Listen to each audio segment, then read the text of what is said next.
Good morning student. Today I will teach class 8 chapter 3 synthetic fibers and plastics. In today's lecture I will discuss about the synthetic fibers. In day-to-day life we will wear a different types of clothes, a variety of clothes with different colors, as these fabrics are obtained from different fibers. In return, the fibers are obtained from plants, animal, as well as natural or artificial sources. So, fabrics are of two types, that is natural fabrics and synthetic fibers, or natural fibers or synthetic fibers. So, natural fibers are those fibers which are obtained from nature, that is from plants as well as animals, like cotton, silk, jute are the fibers which are obtained from nature.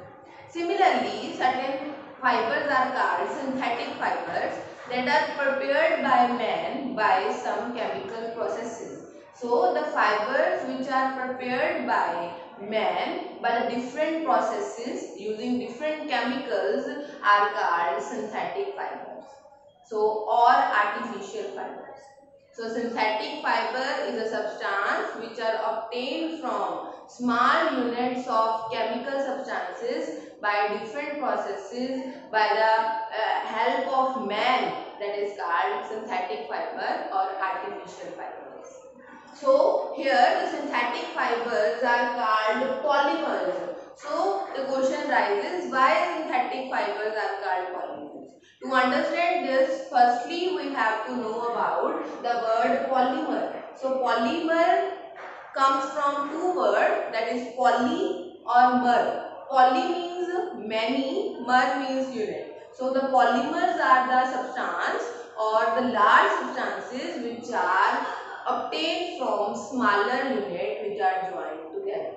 So, we have the natural polymer, that is cotton, or we can simply say is a cellulose, that is prepared from the monomer, that one unit, glucose. So, large number of glucose joined together to form a polymer, that is cotton or cellulose. Here we have different types of synthetic fibers. In today's lecture, I will discuss about the four synthetic fibers, that is rayon, nylon, polyester or acrylic. So these are the four synthetic fibers. Here I will discuss about these fibers, their properties and their uses. So firstly I have rayon.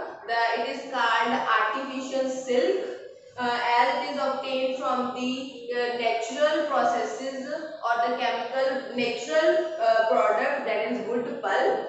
So it is obtained by the natural product wood pulp. We apply different chemical processes on this wood pulp to get the rayon. It is called artificial silk because it has properties similar to silk. So here a question arises, why rayon is called artificial silk? Because rayon has properties similar to silk as it is prepared by some chemical processes in the laboratory. So that's why it is not natural silk, it is artificial silk. So there are number of properties of this rayon. It is cheaper than silk because its cost is less. As you know, silk is very costly, but rayon has less cost than silk. So it can be dyed in any color of your choice. So rayon can be dyed in any color of your choice. So there are many uses of rayon. When it mixed with cotton, it helps to prepare bed sheets. When it mixed with wool, it helps to prepare carpets. Number two, nylon. So, nylon is prepared by the intermixing of coal, water and air. As this nylon is a fully synthetic polymer, as it doesn't contain any chemical that is nature. So naturally, so it is fully synthetic fiber. It is the first fully synthetic fiber. It is nylon. It is prepared by the chemical processes between coal, water and air. So it has many properties. Nylon is very strong, elastic and light in weight. It is luxurious as it is easy to wash, its strength is very higher than that of steel. So it is very stronger than steel wire. It has many uses. It is used in making parachutes, ropes for climbing, curtains, making curtains. It helps to make socks or toothbrushes, the bristles of toothbrushes. So it has different types of uses. Number 3 is polyester.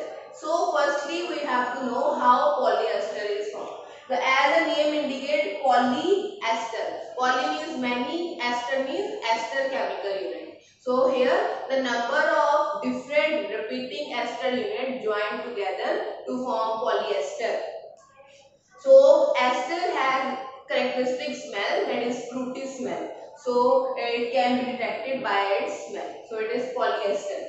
So there are different type of polyester, that is PET, that is polyethylene terephthalate, terylene, polycot. Polycot is a mixture of polyester and cotton.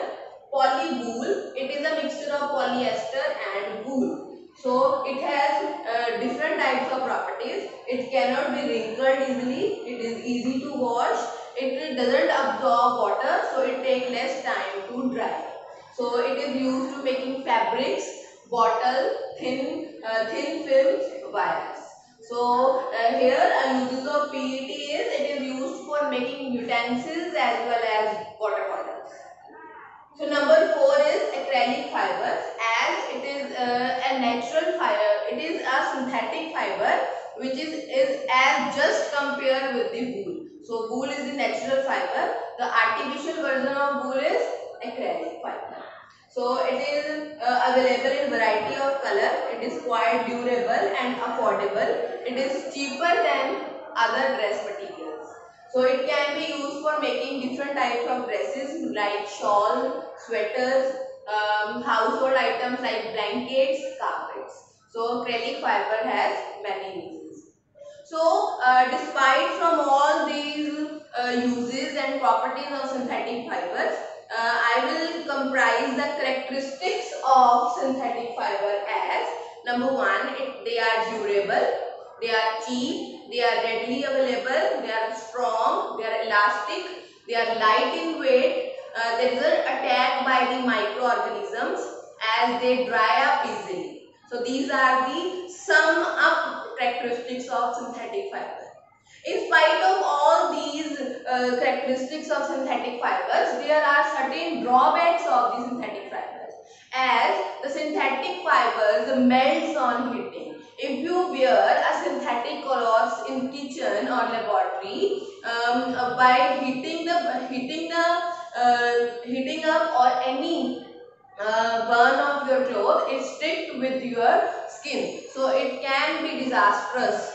So you are not allowed to wear these synthetic fabric clothes in kitchen as well as laboratory due to the property of their melting. So during melting on heating, these fiber melts and stick to the body of the person, and it is very disastrous for them. So you should not allow to wear synthetic fabric clothes in kitchen as well as in laboratory. So this is all about the synthetic fibers. In next lecture I will discuss about the plastics. I will attach the PDF file with this video. You can learn and write the question answer in your classwork as well as homework notebook.